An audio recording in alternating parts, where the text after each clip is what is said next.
Kunamana dongibaru kuma sera naumana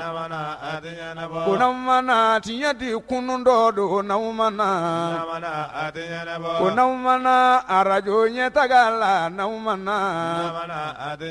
kunamana jama besigile no naumana kunamana lameba jama sigime naumana kufaugana malikono ni maliko kafauga kunamana arajo te kuma bi naumana ne kaugana katinya fo malidenw ye ngwaugana ko kaugana tinya ka fo jamana denw ye namana ko augana tinya fo jamana tigiye naumana naumana nafatengalo na tu naumana ko ayena tinya ka fo jamana Alamabao au bismillah kunafundi sebo ye lakalike minye farafinaka keleatomba uluka kene do sigira kanyesi gelea mimbe bi farafina gun yere kan ako kera chugudi kunafundi sebo nyu dado ala ka nyefo tagayo au nana jama bese wara nemana adinyana bo au nana arajo nyetaga nana au nale jama bese wara je kulu mimbe no ba wole ka fo cadre d'échange pour une transition réussie olutume sigi kerenkerenina Durantigi so mimbe no ba wole ka fo ko Radisson Kro no siratoni bi ni sigi mbela jilen ko fe uye kene sigi kunungo ka kuna fondila wole kuna fondise mu dado afana na ka nyafo sera na umana kuna mana tiyadi kunundodo na umana ala bawo ka keni malini a dafa jamana munun bebi no ye farafna club la fento ka kuluba konna no ye CEDEAO ye fo ka fara ye moaka a kembe gele bi kabi janvier kalo kile kononton temene mo chama fora mi nyangili utara ka nyesi mali fanga nyama ni mali jamana yerema ambe watim na ekosistem mali fanga nyama uye haklina do uta haklina nu adola abena ke boda ye ka nyesi gele nunu ma kuna fondi sewon yu dado alaka anyefo wo kawuga na tinye ka fo jamana de unya namana Allah ba nunu de ye donc war fambaw ye munu mana labbe kada aw kloka aw denke anaw badenke Ibrahim Jawara fe nega krafe obe Amza Sidibe bolo flaken wareta aw bismillah tinye ka fo jamana na ukana jamana de uni mimbe tinye de fo nyetata kuni be tinye fe arajo nyetagata ni yoje kuni be tinye fe arajo nyetagata ni yoje Alamabao au bismillah kuna fondi seben l'indépendant aye ayira kafo minye mali fanganyama uye ube wulika jawlabi janko bengando ube sika suro mali ni adafa jamana mumbe no ye farafna club fento ka jamana we ube fon wule France kana ko chronogramme consensuel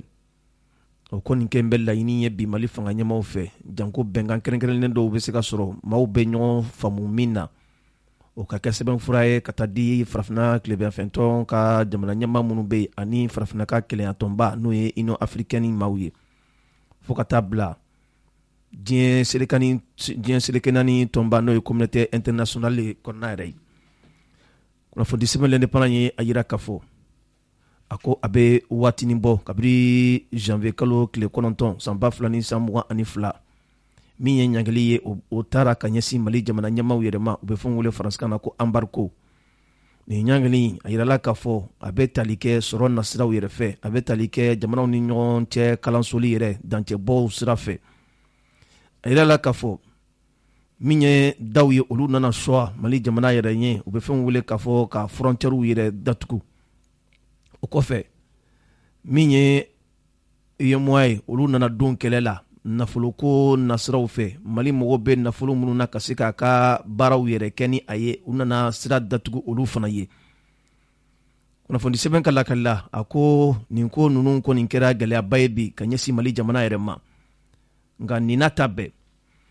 jango amseka bo ningale nunun kono chukamina Mali fanga ɲɛmaw u bɛ hakili jagabaw la bi a yira la k'a fɔ kulu kɛrɛnkɛrɛnnenw olu dɔw sigira nin kulu kɛrɛnkɛrɛnnen ninnu olu bɛ se ka hakili jagabaw kɛ kumaɲɔgɔnyaw senfɛ danko Mali ni a teri jamana minnu bɛ sigiɲɔgɔnya la olu bɛ se ka ɲɔgɔn faamu cogoya min na. Kunnafoni sɛbɛn ka lakali la a ko nin gɛlɛya ninnu sɔrɔla mun de fɛ min ye k'a fɔ fangatɛngɛ fanga ɲɛmaw u tun ye layiru ta diɲɛmaw yɛrɛ ɲɛkɔrɔ k'a fɔ fangatɛngɛ fanga kundama a tɛna tɛmɛ kalo 18 bɔɲɛkɔ kan o laban na u bɛna fɛɛrɛ bɛɛ lajɛlen sigi sen kan janko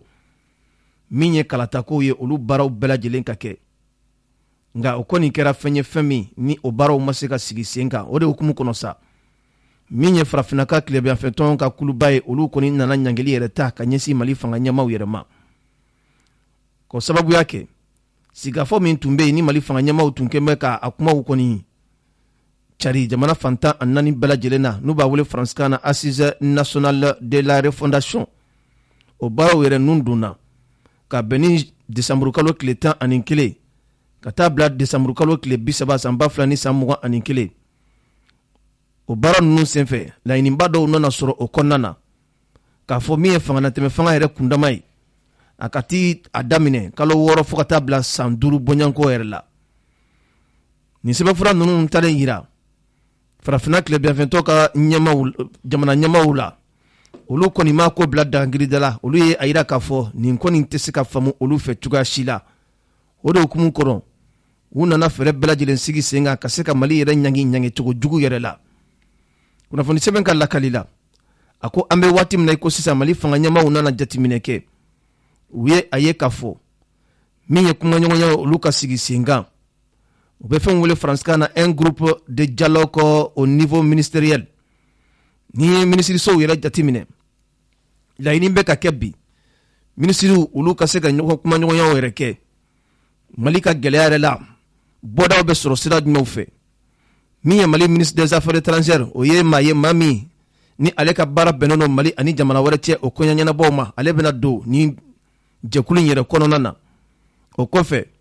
min ye Ganakaw ka ministre min bɛ yen ni ale ka baara bɛnnen don Gana ni jamana wɛrɛ cɛ kɔɲa ɲɛnabɔw ma ale fana bɛna don nin kulu in kɔnɔ o kɔfɛ min ye Mauritanie ministre min bɛ yen ni ale fana ka baara bɛnnen don Mauritanie ni jamana wɛrɛ cɛ kɔɲa ɲɛnabɔw ma ale fana bɛna don nin kulu in kɔnɔ o kɔfɛ Nigeria ale fana ka ministre min bɛ yen ni ale ka baara bɛnnen don Nigeria ni jamana wɛrɛ cɛ kɔɲa ɲɛnabɔw ma fana bɛna don kulu in kɔnɔ min ye Senegal jamana ye olu fana ka ministre min bɛ yen n'o ka baara bɛnnen don Senegal ni jamana wɛrɛ cɛ kɔɲa ɲɛnabɔw fana bɛna don o kɔnɔna na o kɔfɛ jamana min bɛ yen n'u b'a wele k'a fɔ Sierra Leone ale fana ka ministre min bɛ yen ni ale ka baara bɛnnen don Sierra Leone ni jamana wɛrɛw cɛ kɔɲa ɲɛnabɔw ma ale fana bɛna don a kɔnɔna na fo ka taa fara Togo ministre min bɛ yen n'ale ka baara bɛnnen don Togo ni jamana wɛrɛ cɛ kɔɲa ɲɛnabɔw ma o kɔfɛ min ye farafinna ka tilebiyanfɛtɔn ka kuluba yɛrɛ kɔnɔna ye olu bɛna maa kɛrɛnkɛrɛnlen dɔw bɔ min ye farafinna ka keleyatɔnba ye n'o ye Union africaine olu fana bɛna maa kɛrɛnkɛrɛnlen dɔw bɔ ka fara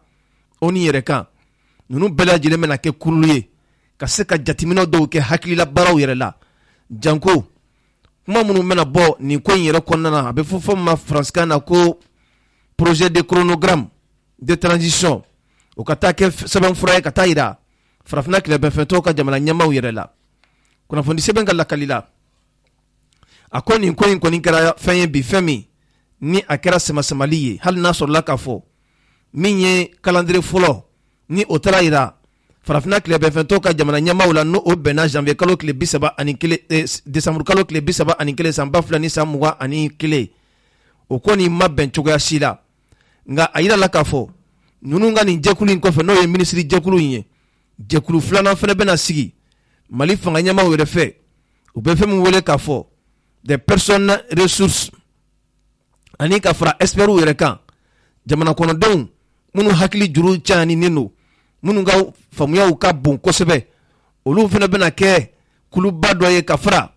minisiri min bɛ yen ni ale ka baara bɛnnen bɛ mara cɛman bɔli koɲɛw yɛrɛ ɲɛnabɔli ma o kɔfɛ minisiri min bɛ yen ni ale ka baara bɛnnen don adamadenw ni ɲɔgɔn cɛ cɛfɔli ani kanbɛnw la u ni ɲɔgɔn cɛ la o kɔfɛ minisiri min bɛ yen ni ale yɛrɛ ka baara bɛnnen don jamana yɛrɛ yɛlɛmabaw n'u b'a wele faransikan na ministre de la refondation de l'État ale fana bɛna don nin kulu in yɛrɛ kɔnɔna na a yɛlɛla k'a fɔ ninnu kɔni bɛna hakili jagabaw kɛ janko kunnafoniba minnu bɛna bɔ u ka hakili jagabɔ in kɔnɔna na u ka kɛ sɛbɛnfura ye ka taa di an baaraɲɔgɔnw ma min ye gɛlɛyaw ye u ka se ka wuli ka bɔ Mali fanga ɲɛmaaw ani a baaraɲɔgɔnw yɛrɛ ni ɲɔgɔn cɛ la nka nin n'a ta bɛɛ lajɛlen na a yɛrɛ la k'a fɔ minisiri min bɛ yen n'u b'a wele k'a fɔ colonel Abdoulaye Maïga ale kɔni ye laɲini kɛ nin ko in ka kɛ ko telima yɛrɛ ye bɛnkanw ka se ka sɔrɔ malidenw bɛɛ lajɛlen b'i yɛrɛ sɔrɔ bɛnkan min kɔnɔ o ka taa kɛ sɛbɛnfura ye ka taa di farafinna tilebinfɛntɔw ka jamana ɲɛmaaw yɛrɛ ma nka nin n'a ta bɛɛ lajɛlen na min ye farafinna ka keleyatɔnba ye n'o ye Union africaine olu kɔni ye a yira k'a fɔ olu bɛ min ɲini nin ko in bɛɛ lajɛlen na o de ye bɛn ani keleya ye u ka se ka kɛ maaw ni ɲɔgɔn cɛ la nin sigi yɛrɛ kɔfɛ a yira la k'a fɔ maa min bɛ n'u b'a wele k'a fɔ Mama Sambo Sidiku ale yɛrɛ ye farafinna ka tilebinfɛntɔw ka nɔrabila ye nin kɛnɛ in kɔnɔna na ale a yira k'a fɔ siga kɔni t'a la nin ɲɔgɔn ye in kɔfɛ ale jigiya b'a kan k'a fɔ bɛnkanw bɛ se ka sabati o kɔfɛ min ye El Gazim Wane ye MINUSMA ka cɛden min bɛ an fɛ yan nɔ ni o y'u ka ɲɛmaa ye ale fana ko an bɛ waati min na i ko sisan Mali mago bɛ dɛmɛ na bi cɛfɔ ni kan bɛ o ka se ka sabati malidenw ni ɲɔgɔn cɛ ani Mali dafɛ jamanaw ni ɲɔgɔn cɛ la o kan ka kɛ bi farafinna bɛɛ lajɛlen ka laɲini ye kɛrɛnkɛrɛnnenya la farafinna ka tilebinfɛntɔ kuluba min bɛ olu ɲɛmaa ani farafinna ka keleyatɔba ani Nations Unies nin bɛɛ lajɛlen kan ka fara ɲɔgɔn kan bi ka kɛ cɛ kelen ni muso kelen Mali bɛ gɛlɛya min kɔnɔ bi u ka se ka gɛlɛya in yɛrɛ wuli ka bɔ Mali yɛrɛ kun kunnafoni an ye a sɔrɔ sɛbɛn min kɔnɔ u k'a ma ko l'indépendant ko namana lamɛnbaa jama sigi bɛ n'aw mana ko faw ka na Mali kɔnɔ ni Mali kɔ ka faw ka na ko n'aw mana ka arajo tɛ kuma bi n'aw mana ne k'aw ka na ka tiɲɛ fɔ malidenw ye k'aw ka na ko k'aw ka na tiɲɛ k'a fɔ jamanadenw ye n'an mana ko aw ka na an lamɛnbaaw ka kɛɲɛ ni farafinna yɛrɛ ka ɲɔgɔn ye ba minnu bɛ kɛ ni ɲɔgɔn ye in kɛra tako 35 ye a yirala k'a fɔ jamana min bɛ n'u b'a wele k'a fɔ ko Addis Abeba ɲɔgɔn ye in yɛrɛ kɛra yen nɔ kunnafoni sɛbɛn ka lakali la a ko min ye G5 Sahel bi olu kɔni kɛn bɛ bi ka weleweleda kɔni kɛ ka ɲɛsin farafinna ka jamana bɛɛ lajɛlen ma bɛɛ ka fara ɲɔgɔn kan min ye banbanciw ka bagabagali minnu bɛ bi farafinna bunakun yɛrɛ kan ka se ka kɛ fura ye ko o ban pewu kunnafoni sɛbɛn ka lakali la a ko nin ɲɔgɔn in sigila fɛn dɔw de kan i n'a fɔ k'a fɔ papalikɛla minnu bɛ bi n'u kɛn bɛ ka marifa yɛrɛ ta ni alisilamɛya yɛrɛ tɔgɔ ye ani dansogo wale minnu bɛ bi farafinna yɛrɛ bunakun kan n'u b'a wele k'a fɔ l'extrémisme violent nin ko nin kɛra kuma bakurubaw ye a yira la k'a fɔ min ye dɔgɔkun tɛmɛnen yɛrɛ ye farafinna ka keleyatɔnba ka jabala min bɛ Addis Abeba nin kɛnɛ yɛrɛ sigila yen nɔ hakilijabaw kɛra k'a fɔ min ye lakanabaliya ye o bɛ ka ɲɔ ɲɛ farafinna bunakun kan kosɛbɛ dantɛmɛ walew ni dansago walew olu bɛ ka sabati hali n'a sɔrɔla k'a fɔ kulu kɛrɛnkɛrɛnnen dɔw bɛ bi ni olu ka kulu yɛrɛ ale ɲɛsilen bɛ nin kɛlɛliw in de ma u bɛ fɛn wele faransikan na ko G5 Sahel olu ye laɲini kɛ farafinna ɲɛmaaw yɛrɛ fɛ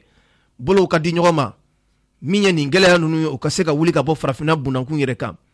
kunnafoni sɛbɛn ka lakali la a ko min ye Mauritanie o président ye Mohamed Ould Cheikh El Ghazouani ale ye kɔrɔfɔw ta a ye weleweleda kɔni kɛ nin kɛnɛ yɛrɛ sanfɛ ka ɲini teliya yɛrɛ la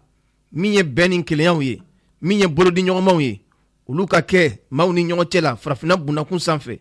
janko nin gɛlɛya minnu bɛ bi ni o ye lakanabaliya ye ni o ye papali ye n'o ye dansago walew ye olu ka se ka duga cogoya min na kunnafoni sɛbɛn ka lakali la a ko Mauritanie jamana ɲɛmaa n'o ye Mohamed Ould Cheikh El Ghazouani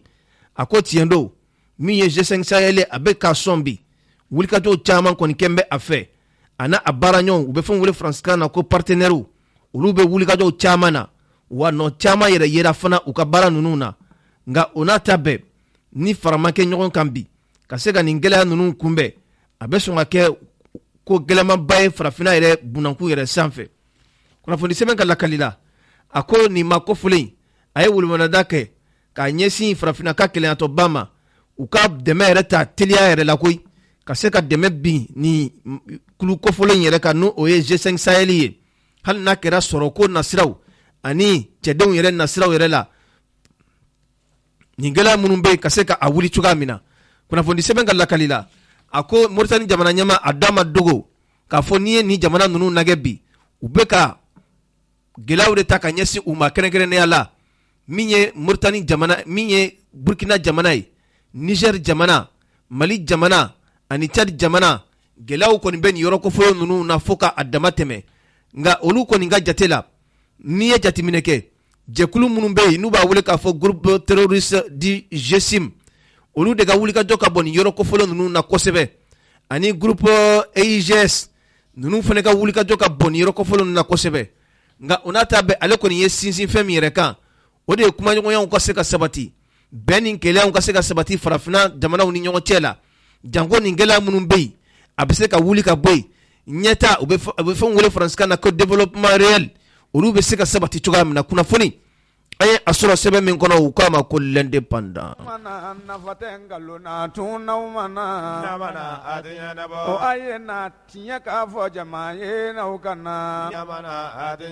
jamanadenw ni min bɛ tiɲɛ de fɔ ɲɛta ta ko n'i bɛ tiɲɛ fɛ arajo ɲɛta ka ta n'i y'o jɛ ko n'i bɛ an lamɛnbaaw kunnafoni sɛbɛn l'indépendant ye a yira k'a fɔ min ye faransiskaw ka banki dɔ ye banki min ni ale yɛrɛ bɛ an ka nafolo min bɛ dun an fɛ yan nɔ ale de bɛ o dilan a yira la k'a fɔ ka kɛɲɛ ni kununko ye février kalo tile 9 san 2022 ka bɛn ni nɛgɛ kanɲɛ 10 sanga 15 bɔɲanko o ba sanfɛ u ka nin yɔrɔ kɔfɔlen a yira la k'a fɔ a nana tasuma de ta tasuma min ni a kuru tun finnen don fo ka a dama tɛmɛ n'i y'a ye jabaraninw na i b'a ye k'a fɔ tasuma in tun fanga ka bon fo ka taa fɔ a to ten kunnafoni sɛbɛn ka lakali la a ko o n'a ta bɛɛ min ye faransikaw olu ka tasuma fala minnu bɛ yen ka kɛɲɛ ni olu yɛrɛ ka kunnafoni di dɔw ye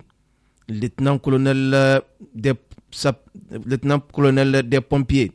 Michael Bezeyer ale kɔni ye pereperelatigiw di a ko tiɲɛ don min ye nin tasuma in a fanga tun ka bon kosɛbɛ nka olu kɔni ye wulikajɔw caman yɛrɛ kɛ u bɛ se k'a fɔ maa dɔw kɔni bɛ olu beresela nka maa si ma fatu nin tasuma susi yɛrɛ senfɛ kunnafoni sɛbɛn ka lakali la a ko n'i ye jateminɛ kɛ maa 10 bɔɲɔgɔnko olu kɔni taara teliyala ka taa n'u ye dɔgɔtɔrɔso la o maa 10 yɛrɛ senfɛ sapeur pompier maa 2 bɔɲɔgɔnko o yɛrɛ tun bɛ a la ka kɛɲɛ sa n'u ka préfecture yɛrɛ ka kunnafoniw ye a yira la k'a fɔ tasuma in a bɛ mɛnɛ waati min na maa 300 ani maa 80 ani maa 7 bɔɲɔgɔnko olu yɛrɛ tun bɛ nin yɔrɔ kofɔlen in na nka o n'a ta bɛɛ wulikajɔw yɛrɛ kɔni kɛra koyi sapeur pompier olu kɔni nana ka fan bɛɛ minɛ min ye sapeur pompier maa 70 bɔɲɔgɔnko an'u ka mobili minnu bɛ t'i jɔ fo mobili 24 bɔɲɔgɔnko olu kɔni ye tagasegin kɛ janko tasuma in ale bɛ se ka faga cogoya min na nka a yira la k'a fɔ tasuma in kɔni sisi a kɛra sababu ye ka min ye yɔrɔ kofɔlen yɛrɛ ka datigi caman yɛrɛ k'a la wa maa minnu yɛrɛ jogina yɛrɛ fɛnɛ maa bɛ se k'a fɔ sisi de kɛra sababu ye ka olu yɛrɛ jogin an bɛ waati min na ko sisan olu kɔni taara ka taa dɔgɔtɔrɔso la tasuma daminɛla sɔgɔmada fɛ nka tile bɛ se a camancɛ la waati min na a yira la k'a fɔ tasuma kɔni nana sa pewu ka kɛɲɛ sa ni faransiskaw olu ka kunnafonidila min bɛ yen ni musolaka don agence France Presse la kunnafoni an y'a sɔrɔ sɛbɛn min kɔnɔ u k'a ma ko l'indépendant ko n'aw mana ɲɛta jama ko don n'aw mana ko n'aw mana alors l'indépendant kelen a yira k'a fɔ dugudugumakaw kɔni caman tun bɛ yen k'a fɔ min ye Zegwa marabolo ye ko mercenaires kɔni kɛlen bɛ bi ka wulikajɔ kɛ yen yɔrɔ ninnu na ka kɛ ni général de division Umaru Jara ale ka kunnafoni a yira k'a fɔ nin kɔni ye nkalon kuma de ye nin tɛ tiɲɛ cogo si la chef d'état-major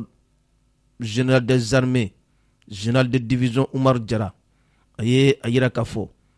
ale kɔni ye wulikajɔ kɛ ani a baaraɲɔgɔn dɔw ka taa nin yɔrɔ kofɔlen in na ka bɛn ni février kalo o tile 8 san 2022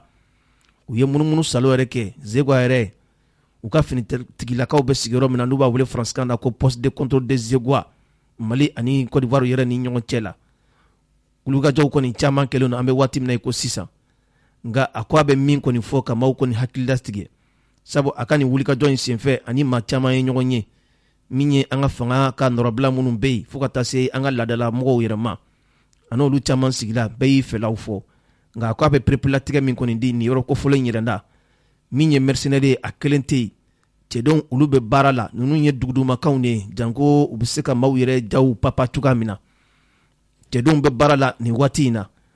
wulikajɔw olu bɛ sen na sanga ani waati bɛɛ lajɛlen na olu ka baara de bɛnnen bɛ nin ma wa o kɔnɔna na sa a ye kumaw ta ka ɲɛsin an ka finitigilaka minnu bɛ yen bi n'u kɛlen don ka lakana sabati ye folikanw ani walibadɔnkaw ka ɲɛsin u yɛrɛ ma kunnafoni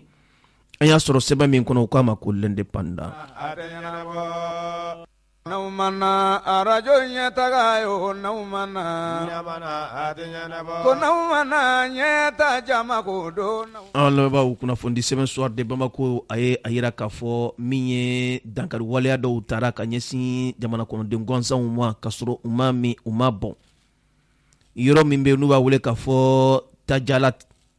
Tajalat ye yɔrɔ ye min bɛ Menaka yɛrɛ région kɔnɔna na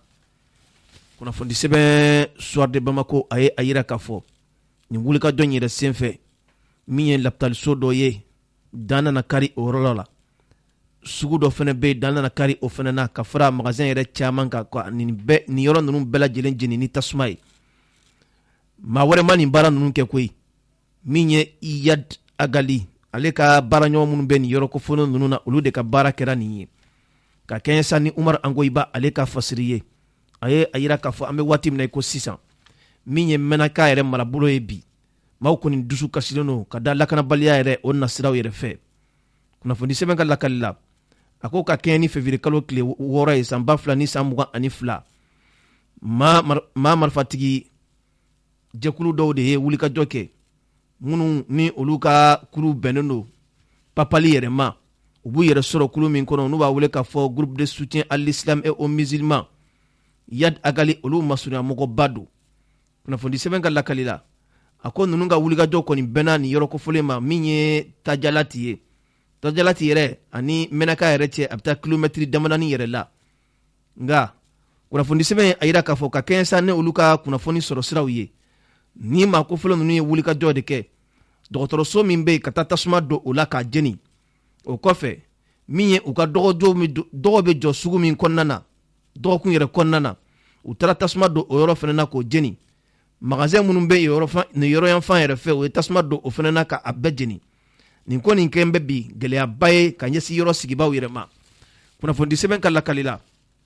a ko ka kɛɲɛ sa ni olu yɛrɛ ka kunnafoni yɛrɛ sɔrɔli ye nin yɔrɔ sigibaw yɛrɛ fɛ a ko olu yɛrɛ kɔni dusukun yɛrɛ kasilen don bi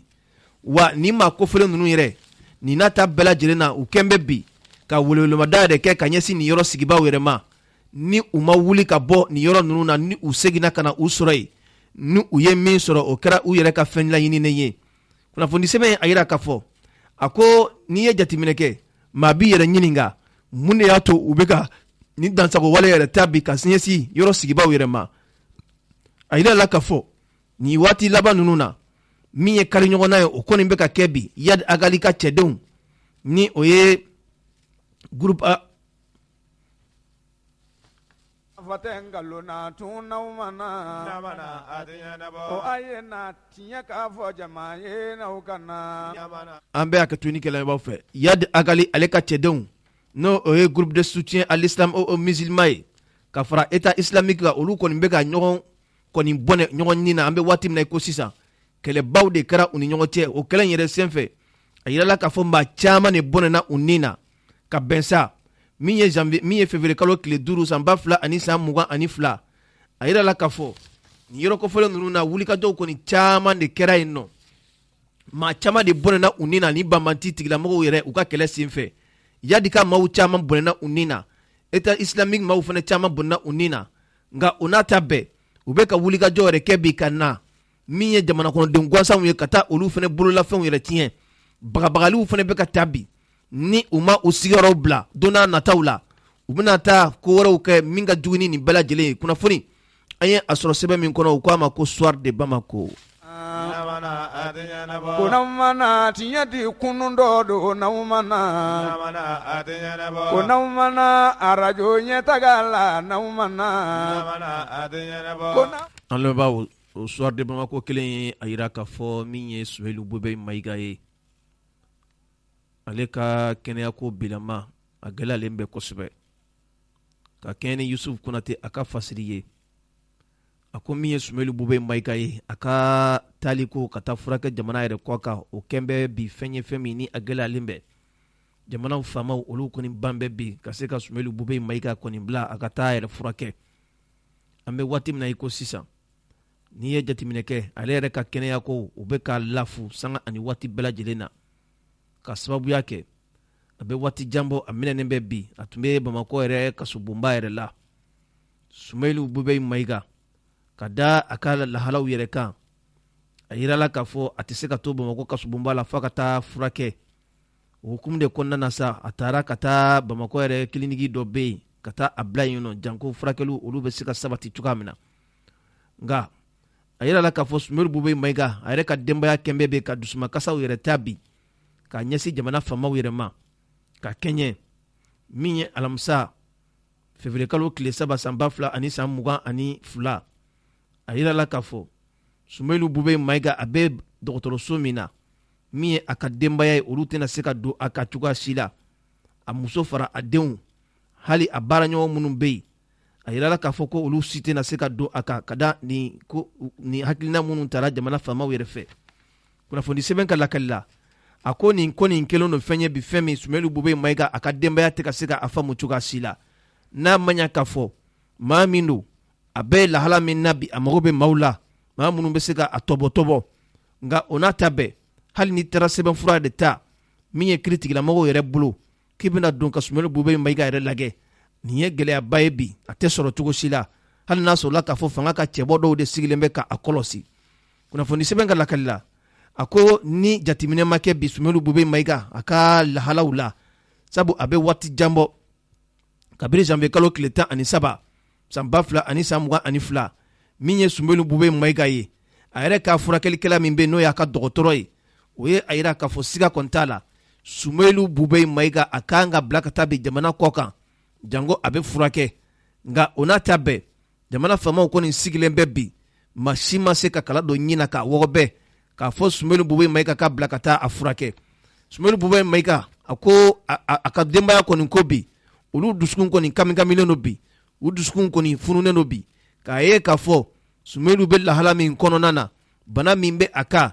k'a ye ale yɛrɛ ka denbayaw a den fara a musow ani a balimasuru ni a baaraɲɔgɔnw nin si tɛ se ka dɔn a kan bi jango a ka se ka kumaɲɔgɔnya kɛ ani olu ni ɲɔgɔn cɛ la o ko nin kɔni ye dusukasikoba ye wa u bɛ welewelemada kɔni kɛ ka ɲɛsin fanganatɛmɛ fanga ɲɛmaw yɛrɛ ma u ka fɛɛrɛ bɛɛ lajɛlen sigi sen kan min ye adamadenw ka hakɛw ye u bɛ fɛnw wele faransikan na ko droit fondamentaux olu ka se ka sabati maaw ni ɲɔgɔn cɛ la n'o tɛ gɛlɛyaw caman bɛ se ka sɔrɔ nin ko ninnu na kunnafoni an ye a sɔrɔ sɛbɛn min kɔnɔ u k'a ma ko soir de Bamako ko n'aw mana ɲɛta jama ko don n'aw mana ko n'aw mana dɔnkibaaru kuma sera n'aw mana ko n'aw mana tiɲɛ di kunun dɔ don n'aw mana ko n'aw mana arajo ɲɛtaga la n'aw mana ko n'aw mana jama bɛɛ sigilen don n'aw mana ko n'aw mana lamɛnbaa jama sigi bɛ n'aw mana. An lamɛnbaaw kunnafoni sɛbɛnlen de fana ye a yira k'a fɔ jɛkulu min bɛ yen n'u b'a wele faransikan na cadre d'échange pour une transition réussite nin ye jɛkulu ye jɛkulu minnu ni bɛrɛbɛrɛtɔnw caman bɛ yɛrɛ sɔrɔ a kɔnɔ min ye association ka fara jɛkulu caman yɛrɛ kan u bɛ yɛrɛ sɔrɔ a kɔnɔ olu tun bɛ sigi kɛrɛnkɛrɛnlen dɔ la u bɛ fɛn wele faransikan na ko atelier nin sigi yɛrɛ kɛra an ka dunanjigiso min bɛ yen n'u b'a wele k'a fɔ ko Sheraton ka kɛɲɛ sa ni kununko ye février kalo tile 9 sigi in baara bɛɛ lajɛlen nana kuncɛ ka wele bila kunnafonidilaw yɛrɛ ma u bɛ fɛn wele faransikan na ko conférence de presse hakilinaba minnu sɔrɔla nin sigi in yɛrɛ kɔnɔna na u y'u da don olu la ka a ɲɛfɔ kunnafoni sɛbɛn ka lakali la a ko nin kɔ nin kɛn bɛ bi fɛn ye fɛn min ni a bɛ ɲini ka gɛlɛya nka a ko ni maa kɔfɔlen ninnu n'i ye jateminɛ kɛ i bɛ se ka maa minnu kɔlɔsi nin kulu in yɛrɛ kɔnɔna na o ye cɛbilen Dramé ka kulu ye ni o ye parrainant ye ka fara jɛkulu min bɛ yen n'u b'a wele k'a fɔ ACRT ka fara RPM ka fara ASMA ka fara PS Yelenkura ka fara parti politique caman yɛrɛ kan a yɛrɛ la k'a fɔ ni ɲɔgɔn ye ninnu yɛrɛ kɔfɛ sa min ye olu yɛrɛ ka ɲɛmaa ye n'o ye Dr Modibo Sumare ye ale yɛrɛ ye kɔrɔfɔw ta ka hakilinaw yɛrɛ bɔ ka bin k'a yira k'a fɔ min ye fangatɛmɛ fanga a kundama tun ye kalo 18 de ye ni o kalo 18 banna olu tɛ u yɛrɛ ye fanga kɔnɔ tuguni o ye fangatɛmɛ fanga kuma bannen o bɛ a yira k'a fɔ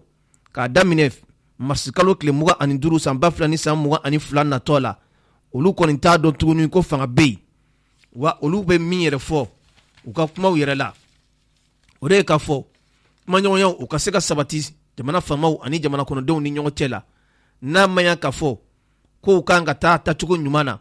olu bɛ min fɔ o de ye k'a fɔ nin marabolo ɲɛmaa dɔgɔtɔrɔ Sogɛl Kokala Mayiga ale de bɛ minisiri ɲɛmaaya la bi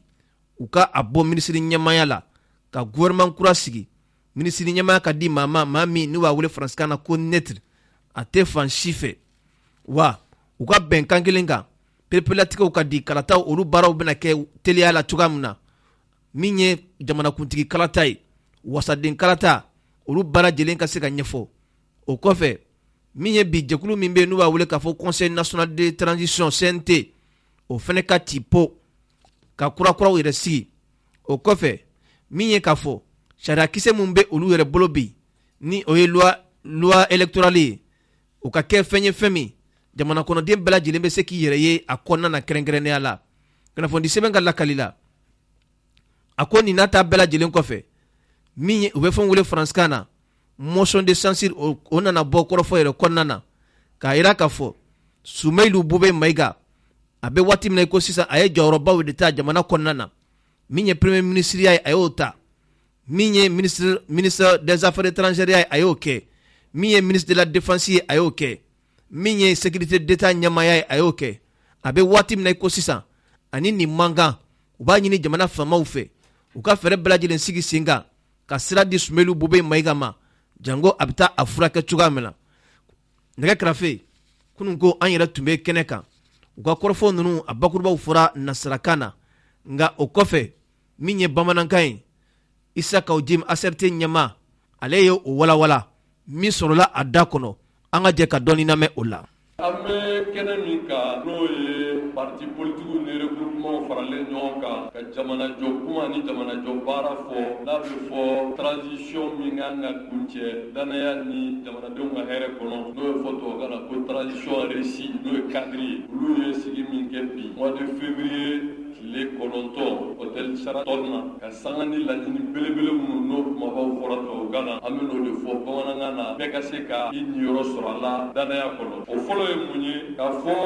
min ye chronogramme électoral ye n'u b'a fɛ ka a kurutu k'a yɛrɛ ta ye sɔn tɛ k'o ma min bɛ tali kɛ nin baara in na a ka se ka faamaw fɛ an b'a daminɛ bɛɛ ka se k'i yɛrɛ ye a la o baaraw hukumu kɔnɔna la sigi min kɛra yan thématique minnu kɛra la ka se ka mɔgɔw ka se ka ɲɔgɔn faamu o kɔfɛ jɛkulu minnu bɛ yan fɛn wɛrɛ fana farala kan o la parrainage baaraw waleya a ka kan o laɲini kumabaw jamanadenw k'a faamu nanzarakan n'o fɔra communauté internationale b'o faamu maa kalannenbaw b'a faamu mais ko bɛ jamanadenw minnu yɛrɛ kun na n'olu m'a faamu a bɛ kɛ baara tɔ ka o de y'a to cadre mɔgɔw ye danaya d'an kan an ka walawalali kɛ mɔgɔw ka transition a dabɔra mun kama komi an yɛrɛ balimakɛ y'a fɔ bɛɛ jɛlen don i n'a fɔ n'a fɔra Samata Sɛgɛw n'o y'an ka aigle ye bɛɛ kan k'a dɛmɛ laɲini ɲuman kama jamana jɔli jamana basigi an ka bɔ farati kɔnɔ transition kɔrɔ de ko farati ka taa ko yɛrɛ la n'o ye ordre constitutionnel la donc ko ka mun kɛ sariya ye mun fɔ k'an ka taa o fɛ n'o ye kalata élection constitution de y'o fɔ o charte fana o waleyali kɔnɔ diɲɛ bɛɛ sɔnn'o ma an yɛrɛ sɔnn'o ma bɛɛ jɛra n'o ye ka fɔ sɔngɔ ko ma kalo 18 pour que jamana k'a yɛrɛ sɔrɔ kalo 18 a bɛ kun cɛ ni mois de mars jamana kuntigi sigi yɛrɛ kun ka daminɛ ni kalo tile 27 nka ni si ma se ka kɛ kalo 18 olu bɛɛ namu k'o bɛɛ dun o sisan kuma minnu bɛ sen na an t'an da don la o kuma baara min kɛra an b'o de kunnafoni di jamanadenw ma bɛɛ k'a faamu nɔgɔ ka bɔ a la o kɔrɔ ye mun ye aw bɛɛ k'a dɔn ka fɔ jamana in sigilen don min na o ye démocratie n'o ye bɛɛ ɲɛfanga ye n'o ye retour à l'ordre constitutionnel pour ka se ka waleya cadre ɲɛmɔgɔw ani regroupement ani parti politique ani parrainage an bɛɛ farala ɲɔgɔn kan ka laɲini min jamanadenw ka se k'a faamu o baaraw o de fɔra aw ye n'an minnu kumaba fɔ a ye bamanankan na an y'a fɔ kalata bɛ kɛ ni sɛbɛn min ye n'u y'a ɲini ka baara kɛ ni o ye ni o ye namara dɔ ye u yɛrɛ ka taa sigi parti politique kɔ kan k'a fɔ k'u ta loi électorale min kɛ sɔn tɛ kɛ o ma min ye a filanan fana ye aw bɛɛ lajɛlen b'a kalama la relecture min ni CNT b'o kuma na ko ka CNT yɛrɛ ɲini ko ka taabolo kura d'a ma a dun ka mandat bɛ ban ka ban ni charte ye ko jɛn tɛ kɛ ni o ye a cogoya in na min fana n'o ye k'a ɲini k'a wajibiya jamanadenw kan kalon kan min ni sɔn tɛ se ka k'o ma cogo si la o de ye ni transition kun cɛra n bɛ segin kuma min kan o ye kuma koloma yɔrɔ ye n'i bɛ kuma fɔ i b'a kulasa de fɔ arabukan mɛnna ko ten bamananw ko kuma koloma yɔrɔ tubabuw ko l'essentiel o kɔrɔ ye mun ye la transition prend fin légalement légitimement ka bɛn ni mois de mars tile 25 donc n'o banna fɛn o fɛn n'o ye fanga ye an tɛ jɛn n'a ye on ne reconnaît pas ce qui va s'en suivre à partir de la date légale de la transition min bɛ sen na an tɛ jɛn n'a ye o kɔrɔ ye minnu bɛ jamana kɔnɔ an t'u reconi jamana marabagaw ye ka kuma fɔ ka nɔgɔ bɔ a la k'a jɛya passe ni de kuma ye yann'o cɛ jamanadenw ka se k'o faamu sanction min ye jamana sɔrɔ CEDEAO fɛ an b'a kɔ a ma diya maliyɛn si ye an yɛrɛ taara kaso la o kuma de la donc o fɔ yɔrɔ tɛ yan ye donc munna sanction ye jamana sɔrɔ ko k'o si ti ye CEDEAO ma sanction ta Mali kama dɛ jamana marabagaw de banna ka sariya labato jamana y'i bolonɔ don sariya min na o kɔlɔlɔ de ye sanction ye nka tɔɔrɔ bɛ ka se jamanadenw ma an b'a kɔ mɔgɔ joli bɛ yen bi u ka baara tiɲɛna mɔgɔ joli bɛ yen bi u t'u dahirimɛ sɔrɔ mɔgɔ joli bɛ yen bi u ka minɛnw bloqué don mɔgɔ joli bɛ yen banque t'u ka yɔrɔ saisi minnu dun bɛ fanga la u ma hali ka kalo saraw ma fɛn bɔ a la min ta ye $75,000 o b'o ta ka fara ka kalo sara kan min ta ye 100 ni kɔ ye o bɛ dɔ ta ye minnu bɛ CNT la olu b'u ta o tuma kɔlɔlɔ in sanction bɛ jɔn de kan an tɛ ɲɔgɔn ɲininka jamanaden minnu de bonne foi u bɛ jamana in fɛ olu de hakili su t'a fɛ tiɲɛ ka fɔ u t'a fɛ jamanadenw k'a faamu ni min kumana nin ye fasoden jugu ye nin tɛ Mali fɛ. Non, on ne peut pas construire une nation moderne, démocratique, en se cachant derrière des expressions. Non, je vais m'arrêter qu'à ce moment-là. Donc, comment est aujourd'hui? Donc, quand il m'a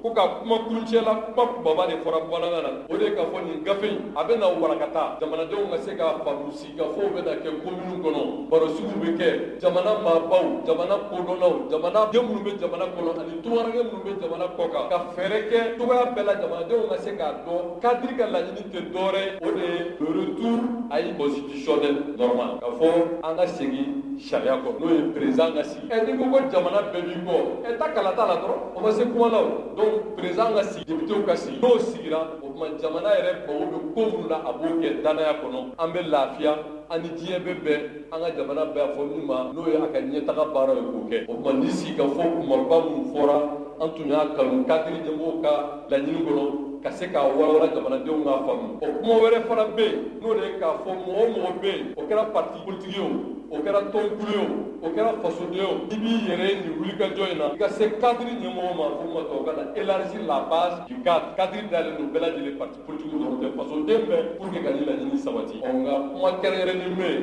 ko k'o fɔ n'o ye motion ye a bɛɛ lajɛlen b'a dɔn min ye premier ministre que je qualifie d'envergure Tumeli Kube Maïga Bilima Ndiougu tɛ segin kɔ de kan Tumeli Kube Maïga yɛrɛ se dit d'un homme d'État. Il s'est pas mis à des déballages. Mais on a tapé. Grenem y'a sɔrɔ politique baaraw la kumaw fɔra. Nka hadamadenya yɛrɛ la fo ma des questions humanitaires. A ye jamana a da dɔ la jamana marali la ka laban min ma ni président de la République y'a kɛ o poste stratégique tɛ yen a ma dɔ kɛ min na État ka baaraw la. De là que ministre des Affaires étrangères, ministre de la Défense, sécurité d'État ɲɛmɔgɔ premier ministre bref a man kɛnɛ bɛɛ b'o dɔn o dogolen tɛ ko ka fɛɛrɛ kɛ ka taa dɔrɔn ka furakɛ banquero ma o kuma k'an b'o kɔn an b'a ɲini jamana fanga bɛ minnu bolo u ka kɛ sabalibaga ye diɲɛ don ka jan u k'a to Tumeli Kube Maïga ka taa yɛrɛ furakɛ hakili la o de ye motion ye o kuma kuncɛ la ni de sigikafɔ kɛra an ye kumaba de fɔ parce que kuma koloma yɔrɔ de bɛ fɔ n bɛ segin o kan bɛɛ ka wuli ni kuma kelen de ye à partir du 25 mars, février de mars, je crois que c'est bien ça. À partir du 25 mars, mini président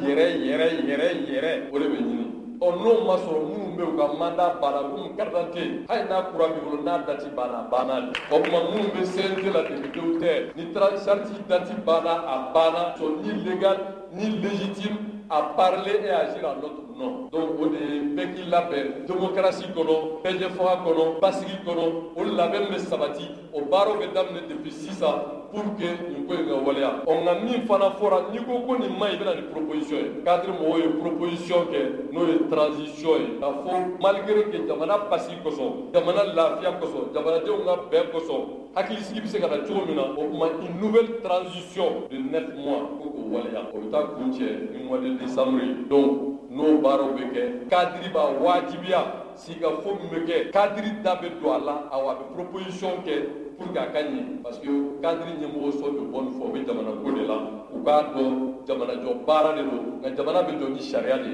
n'a bɛ fɔ légalité ye constitution de o charte fana sɔnkɛr'o ma o de endossera la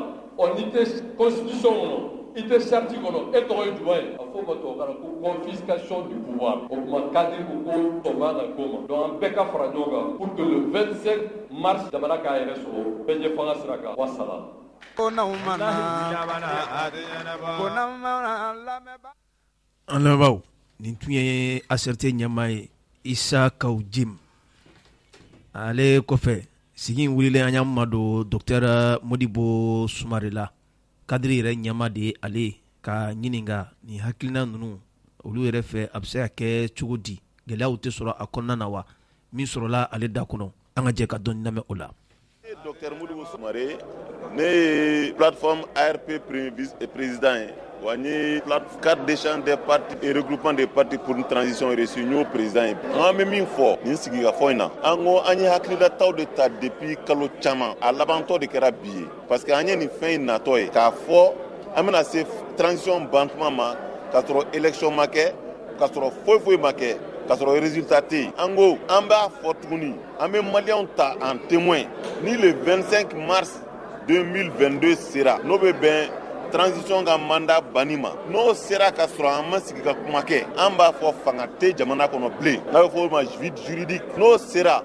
an bɛ force vive de la nation bɛɛ fara ɲɔgɔn kan ka transition kura sigi o ka organisation kɛ ka élection dɔ organiser au bout de 9 mois pour que an ka retourner dans le concert des nations pour que an ka kana segin ka na démocratie la ni loi la parce que an bɛ min kɔnɔ sisan nin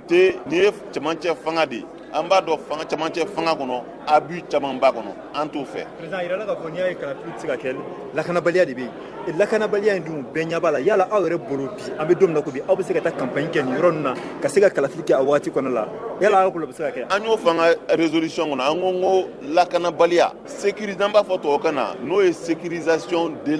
territoire ye o ni tɛ sécurisation des élections tɛ kelen ye fo mɔgɔw k'o de faamu ni k'i bɛ sécurisation du territoire kɛ ça fait 40 ans san 40 Afghanistan b'a kɔnɔ élection tɛ kɛ wa ça fait plus de 15 ans aujourd'hui sécurisation du territoire bɛ ka kɛ Syrie élection tɛ ka kɛ wa Côte d'Ivoire élection ma kɛ wa Niger élection ma kɛ wa Burkina yala élection ma kɛ wa élection ma kɛ Tchad wa ils n'ont pas sécurisé à 100% leur territoire c'est un prétexte pour que pouvoir confisquer. Aw ko ko te transition reconnaît à partir du 25 mars. Oui. Min ye président kura ye abo de ɲini wa. An ko an b'a ɲini an ni président ka sigi ka kuma an ka laɲini tɛ k'a fɔ ka organe bɛ bɔ yen an ka laɲini ye de an ka se ka bɛn ko la min b'an permet ka solution sɔrɔ bɛɛ b'a dɔn problème bɛ gouvernement de yɔrɔ la bi problème ba tɛ présidence la o mais fo ni président de fana ka sigi ka kuma ale fana k'o faamu n'ale y'o kɛ bi an bɛ solution sɔrɔ la en 24 heures embargo bɛ wuli ka bɔ maliyɛnw kunna an ka laɲini o de. a ko transition min bɛ nalen ko ka kɛ transition kura ye o bɛ kɛ cogo di. o bɛ kɛ transition neutre ye premier ministre tɛ kɛ chef de guerre ye don o don sɔgɔmada fɛ a bɛ wuli ka kuma kura fɔ don o don wulada fɛ maliyɛnw bɛ na a ye mun n'an sigira ka kuma an ni président mana kuma an ni CNT responsable mana kuma an ni maliyɛnw mana kuma collège des religieux an b'u ta en témoin an n'u ka sigi ka kuma an ye lettre t'u ma an ye comité local de suivi de la transition an y'u fana écrit anu bɛ sigi ka kuma ani Union européenne bɛ kuma an b'a ɲini CEDEAO mɔgɔw fɛ sanction ka dɔngiri dès que an ka proposition acceptera CEDEAO kana kɛ n bɛ fɛ ka kuma mɔgɔ min fɛ n'a bɛ nin don o don a tɛ fɛ ka kuma u bɛ maliyɛn wɛrɛw sɔrɔ minnu bɛ kuma fɛ minnu bɛ proposition kɛ an ka se ka bɔ nin gɛlɛya in kɔnɔ. Ayiwa aw ko an bɛ waati min na i ko sisan min ye premier ministre ye aw bɛ fɛ o ka yɛlɛma o sugandili bɛ kɛ cogo di e yɛrɛ fɛ ko netiri jɔn ye netiri ye. président de la transition bɛ se ka premier ministre kura ta hali sini sɔgɔma an ma premier ministre dɔrɔn fɔ an ko an ka sigi ka fɔ de kɛ fɔlɔ k'a fɔ ko kuraw bɛ taa sira min fɛ gouvernement kura sigili b'o kɔnɔ premier ministre b'o diriger président de la transition b'o ta pour que an ka se ka bɔ gɛlɛya in kɔnɔ. donc an ka kuma sinen tɛ premier ministre dɔrɔn ma an ka kuma sinen don Mali gɛlɛya de ma pour que an ka bɔ nin gɛlɛya in kɔnɔ. est ce que aw ka nin message in bɛ taa yɔrɔ la wa n'a ma ya k'a fɔ malidenw bɔra le 14 janvier Mali fantan naani bɛɛ lajɛlen la ko baara min bɛ ka kɛ k'u b'u yɛrɛ sɔrɔ a kɔnɔ aw ka nin kuma in a bɛ taa yɔrɔ jan na. o tɛ référendum ye en démocratie n'i bɛ fɛ ka i ka légitimité mesurer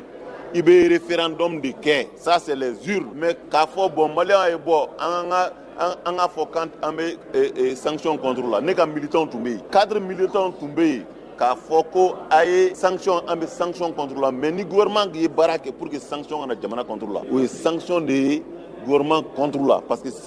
gouvernement de nana ni sanction ye nin ye Mali kunna donc an bɛ o de fɛ sisan o ka wuli ka bɔ yen donc o meeting ni an b'o fɔ ko ka nɔgɔ bɔ a la pewu bileku de ye 2 millions d'ivoiriens labɔ yan o tɛ légalité ye. mais mɔgɔw bɛ k'aw jalaki en tant que politique aw tun kan ka jɔ jɔyɔrɔ min na min ye Faransi ni Mali cɛla ani sanction minnu taara k'a kɔniya fo ka se degré dɔ la an y'a ye min kɛra Faransi ni Faransi ka ambassadeur taara Faransi politique mɔgɔw bɛɛ farala ɲɔgɔn kan k'u ka dusumakasa jira ka sɔrɔ a ma dogo maa si la mais aw ta in kɛra communiqué min kɛra a kɛra ko tɔ ka jɛ ye mɔgɔw y'aw jalaki. mɔgɔw ma faamuyali kɛ n'i bɛ gɛlɛya kɔnɔ i bɛ solution de ɲini ka bɔ gɛlɛya. premier ministre taalen Nations Unies la n ko un premier ministre ne devrait pas parler comme ça devant le système des Nations Unies a daminɛna yen de u y'a encourager n'an m'a dabila a bɛ ko n'i bɛ k'i ɲɛsin kogo ma i bɛ ka klaxonner olu de ka fɛrɛ minɛ ne bɛ gɛlɛya kɔnɔ e b'i bolo tandi mɔgɔw de ye a bɛ sigi ka kuma bɛ se ka fɛn o fɛn ɲɛ kɛlɛ place tɛ yen. san 9 bolo tandilen don ta tɛ mɛnɛ sisi. san 9 bolo tandilen don ta bɛ mɛnɛ sisi bɛ bɔ mɔgɔ ma min faamu irisiw ye san 20 de kɛ Afghanistan u bolila ko an kana ɲɔgɔn nɛgɛ dɛ san 20 u bolila Américains nana san 20 olu ko an ye bɛɛ dilan k'a ban pewu aw pɛrɛlen don sisan u ko k'u bɛ taa yɔrɔ min président tagara donc an bɛ ba don an ka finitigiw olu de la an ka donsow an tɛ ba don mercenaire la mercenaire mana na n'a ka wari banna ma sɔrɔ don min et puis an bɛ embargo de kɔnɔ n'a ka wari ma sɔrɔ don min a b'a ka avion ta ka taa un mercenaire par définition a tɛna ka na k'a nana sa o ye dɛ ne ko donso minnu bɛ yen wari bɛ ka d'u ma ça c'est le groupe d'autodéfense an b'olu de dɛmɛ olu kan ka armée dɛmɛ f'an ka ɲɔgɔn faamu. merci. aw kana tiɲɛ fɔ jamanatigi ye n'aw ma na. an lamɛnw nin tun ye cadre ɲɛmaa ye n'o ye docteur Modibo Sumari ye n'a hakilila aw ye faamuya sɔrɔ kɔrɔfɔ ninnu na nka nin bɛɛ kɔfɛ sa min ye Useni Amion Gindo ale fana ye dantigɛli kɛ ka da jamana faamaw bɛ sigi kɛrɛnkɛrɛn minnu kɛ dɔgɔkun kɔnɔ n'u b'a wele k'a fɔ conseil des ministres hali n'a sɔrɔla k'a fɔ nin ta in kɛra extraordinaire ye ale y'i fɛ la fɔ min sɔrɔla a da kɔnɔ an ka jɛ ka dɔɔni lamɛn o la. aw y'a mɛn conseil des ministres ye ɲɔgɔn ye kɛ ka décision dɔ ta k'a fɔ ko ka charte de foi charte de la transition o kɔrɔ transition sigilen bɛ sariya mun kan ko k'a falen a fɔlɔ ni charte ko yɛrɛ ye tiɲɛ ye Assimi tɛ se ka kɛ Mali président ye parce que charte b'a bali sɔrɔsi ka kɛ Mali président ye charte ko civil n'i y'a mɛn bɛ taa fɛn falen déjà a fɛn batolen don a fɛn yɛrɛ bɛ yen kan premièrement deuxièmement an bɛ transition kɔnɔ nin y'a kalo 19 mun de ɲɛna kalo 19 in kɔnɔ o tɛ fɔ mun ma ɲɛ a kɔnɔ o tɛ fɔ mun de tora ka kɛ o tɛ fɔ an bɛna bɔ CEDEAO de la a tɛ fɔ an bɛna wari kura de créer o a tɛ fɔ a fɔra Mauritanie bɛ Algérie bɛ Laginɛ bɛ yen an bɛna taa yen de wa o tɛ fɔ an bɛna segin CEDEAO de la wa CEDEAO mun ye Faransi ta ye an bɛna segin yen de wa a tɛ fɔ taafan tɛ fɔ mais a bɛ fɔ ko ka waati di je pense que jɔnmaya don ka ɲɛsin maliyɛn bɛɛ ma normalement yanni nin ka kɛ jamana ɲɛmɔgɔ kan ka bɔ k'a fɔ an kɔni bɛ yan kalo 20 an ye mun de boloda an sera ka nin kɛ a tɔ tora nin ye wari kura mun kan ka créer a wari bɛ sira la n'anw taara k'a to yen a ko bɛ tiɲɛ CEDEAO bɔlen n'an taara k'a to a ko bɛ tiɲɛ nin sɛbɛn dama dama dɔ de tora faransi gɛnni sɛbɛn dama dama dɔ de tora donc an bɛ k'o de fɛn kɛ donc a y'a to an ka kalo kelen an ka san 5 ou bien an ka san 10 kɛ o tɛ fɔ taafan tɛ fɔ mun bɛ n'a kɛ o tɛ fɔ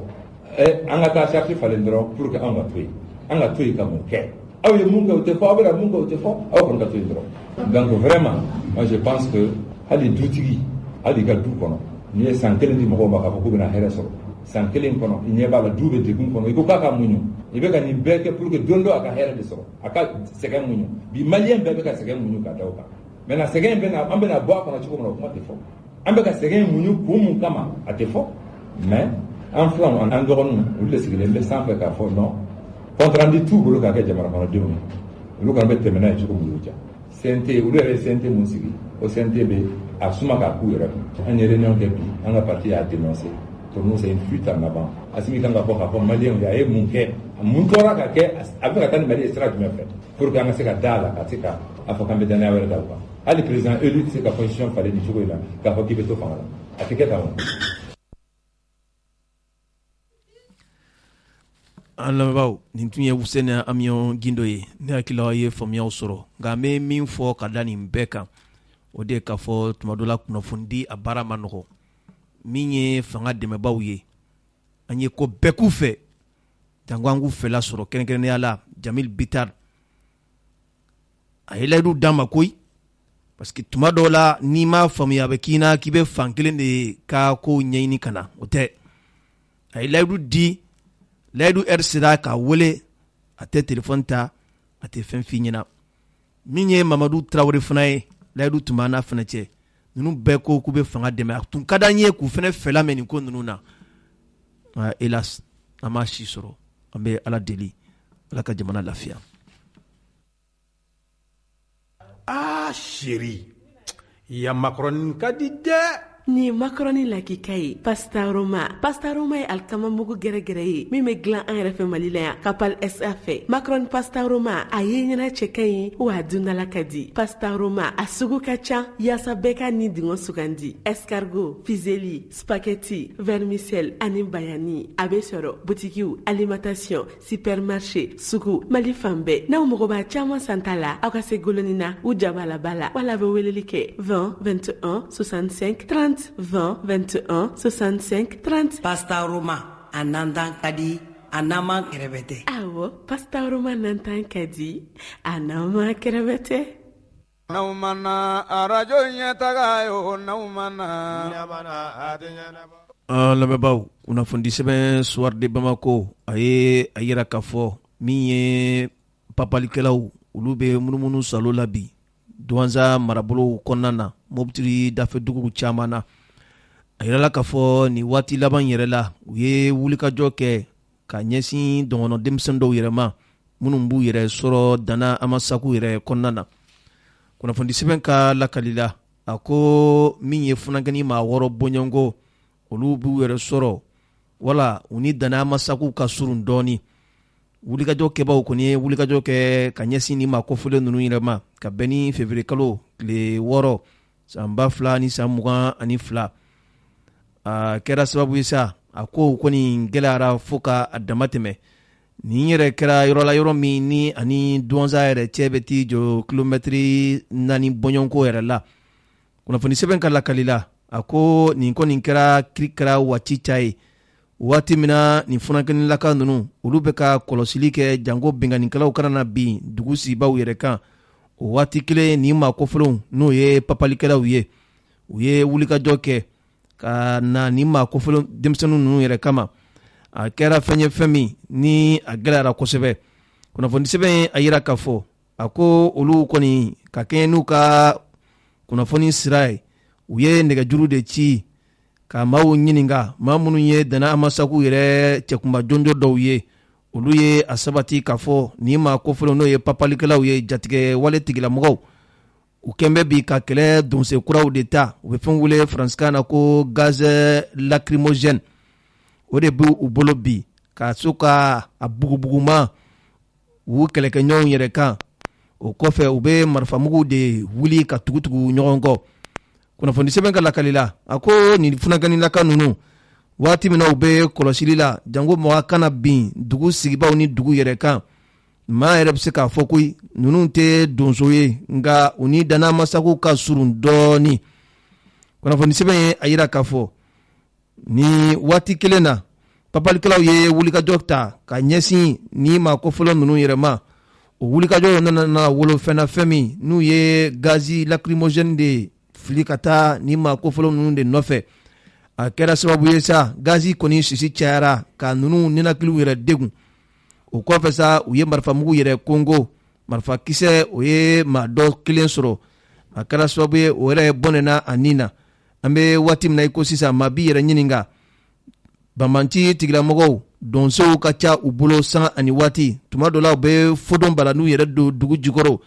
min b'a to an ka finitigilakaw ani jamana kɔnɔden gansanw tɛmɛtɔ u bɛ taa bin nin jankɔfɔlɔ in kɔnɔ cogoya min na o kɔfɛ a yirala k'a fɔ min ye nin donsenkura in ye sisan o de ye k'a fɔ gazi de b'u bolo maa b'i yɛrɛ ɲininka ninnu bɛ gazi bɔ yɔrɔ jumɛn na kɔri fɛn wɛrɛw tɛ ni ninnu kɔfɛ minnu bɛ se ka nin kɛlɛkɛ minɛnkuraw yɛrɛ di ninnu ma wa n'o tɛ gazi lacrymogène o sɔrɔ cogo kɔni o dɔnnen don kosɛbɛ nka n'a yirala k'a fɔ ko nin maa kɔfɛlen ninnu ni gazi de bɛ yaala bi yanni u ka se u ka tiɲɛnikɛ yɔrɔw ma u b'a bugubugu ma ka maaw ninakili yɛrɛ degun janko u bɛ se ka na bari maaw la cogoya min na kunnafoni sɛbɛn ye a yira k'a fɔ nin kɔni kɛra fɛn ye bi fɛn min ni nin yɔrɔ sigibaw kɔni dusu kasilen don ni banbanci tigilamɔgɔw ka waleya jugu yɛrɛ la kunnafoni an ye a sɔrɔ sɛbɛn min kɔnɔ u k'a ma ko soir de Bamako alɔbaw ka kɛɲɛ ni lakanabaliya yɛrɛ ye Mondoro ye dugu min ni dɔngɔnɔ jamana don ale yɛrɛ ni Burkina Faso ma jan u b'a yira k'a fɔ a bɛ jamanaw ni ɲɔgɔn cɛ dancɛbaw la u ye wulikajɔ kɔni kɛ koyi ka radio ɲɛta k'an ka nimero ɲini ka se k'a sɔrɔ gɛlɛya minnu b' u kan u bɛ se ka ɲɛfɔli kɛ jamana faamaw bɛ a faamu cogoya min na olu bɛ embargo la a bɛ waati minnu bɔ an ye barosigi kɛ n'u ye min sɔrɔla o barosigi senfɛ nɛgɛjuru sira la an ka jɛ ka dɔɔni lamɛn u la. Ayuba Engoiba ka bɔ min? Ka bɔ Mondoro wallahi Mondoro jegi bɛ o de la an ye aw ka nimero ɲini k'a sɔrɔ ka sɔrɔ ka na aw wele kunnafoni min ye an b'a ɲɛfɔ aw ye. Mun kunnafoni bɛ yen? Wallahi to disi de an sɛgɛn kosɛbɛ. An bɛ waati min na i ko sisan o. Allo hali bi an sigilen bɛ yɔrɔ min na hali. Mondoro yɛrɛ bɛ Mali fan jumɛn fɛ? Mondoro bɛ Douala mara don an bɛ bɔ de sɛrɛkili Douala. I ko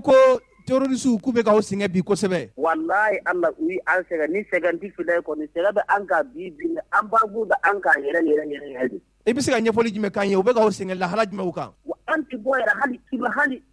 kilo mètre tan an tɛ se ka bɔ kilo kɔntɛ mètre tan an tɛ se ka bɔ kɛnɛ ma u bɛ an dala hali bi u ye groupe kɛ ka sɔrɔ ka na an ka mɔgɔw bɔra kalama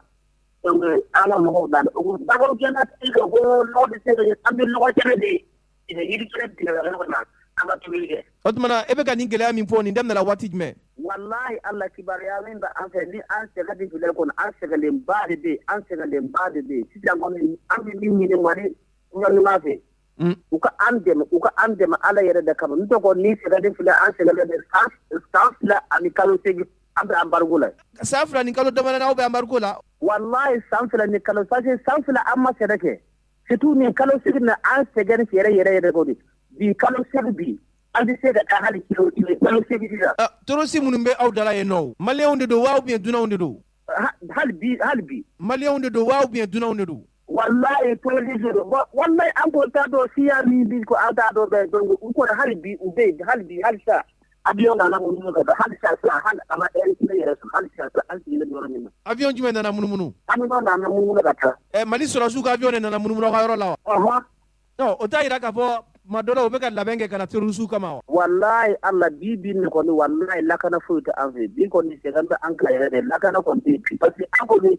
bɛɛ yɛrɛ sɔrɔ dɔrɔn a ye tamasigi ni fɛn de kɔni an ma hɛrɛ foyi ye. An y'a mɛn k'a fɔ ko sɔrɔsiw bɛ ka bi u bɛ ka terroriste kɛlɛ yɔrɔ caman na o kɛlɛ ma se aw ma yen nɔ wa?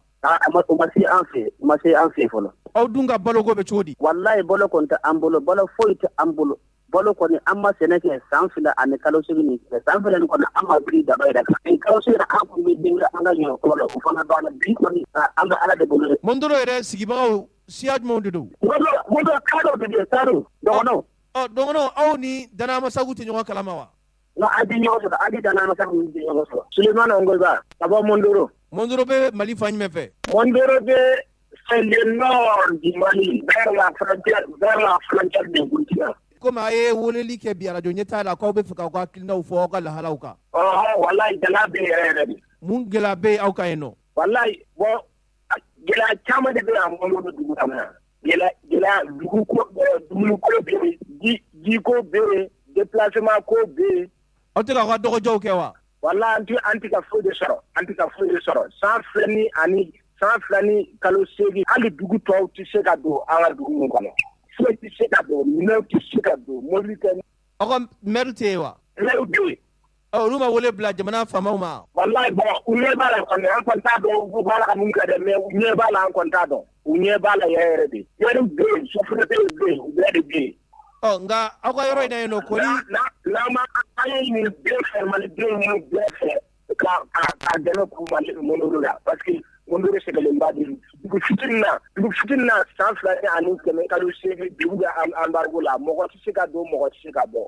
Journaliste kɔni an ɲɛ b'u la, dugu kɔnɔ yɛrɛ an ɲɛ b'u la, u bɛ na dugu kilomètre u bɛ ci kɛ dugu kɔnɔ. E yɛrɛ fɛ o terroriste minnu bɛ taa aw ka dugu kɔnɔna na dunanw de don wa ou bien maliyɛnw de don? Terroriste yɛrɛ de don parce que u ye dugu lamɛn de don quoi, parce que le village est encerclé, le village est ciblé. An kɔni t'a dɔn u bɔra yɔrɔ dɛ, mais an ɲɛ bɛɛ la dɔɔni de don u bɛ kisɛ fili la dugu kɔnɔ. I ko terroriste u bɛ na fɔ aw ka dugu kɔnɔna na u bɛ kumakan jumɛn na dugu kɔnɔ yen? Dugu kɔnɔ cadre bɛ yen, cadre dugu de don, mais fulaw bɛ yen, il y a les maïgas, il y a les pelles et les maïgas. Aw ka laɲini ye mun ye bi? Ko an ka laɲini ye min ye vraiment an ka dugu sɛgɛnnen don, u ka nous les prions de nous voir la situation pour qu'on puisse au moins an ka hɛrɛ sɔrɔ dɔɔni quoi, parce que le problème de la sécurité vraiment est peu dans la commune de Mondoro. Je dis dans la commune de Mondoro, très peu. Ayiwa, faamuna. Adama Ngoiba. A ye weleli kɔni kɛ bi radio ɲɛtaa kumaso kɔnɔ k'a fɔ gɛlɛya dɔw bɛ a kan. I bɛ se ka mun fɔ an ye dakurunya 2 la? Ko min bɛ yen gɛlɛya bɛ anw kan wallahi. Aw ka gɛlɛya ye gɛlɛya in an bɛɛ ka ɲɔgɔn dɛmɛ, an ni faamaw bɛɛ bɛ ɲɔgɔn dɛmɛ. N'u jiginna yɔrɔ min na an bɛ dɛmɛ, anw fana jiginna yɔrɔ min na olu de bɛ anw dɛmɛ. Faamaw tɛ kelen ye, faamaw de tɛ kelen ye. San fila ni kalo 8 an bɛ embargo na. Na dɔw nana a bɛ nɔgɔya, na dɔw nana u tɛ bɔ a bɛ gɛlɛya. Ni kalo 8 min kɔnɔna na min bɛ yen k'a fɔ a tɛ an dɛmɛ foyi de la, a tɛ an dɛmɛ foyi de la. Aw ka baloko bɛ cogo di?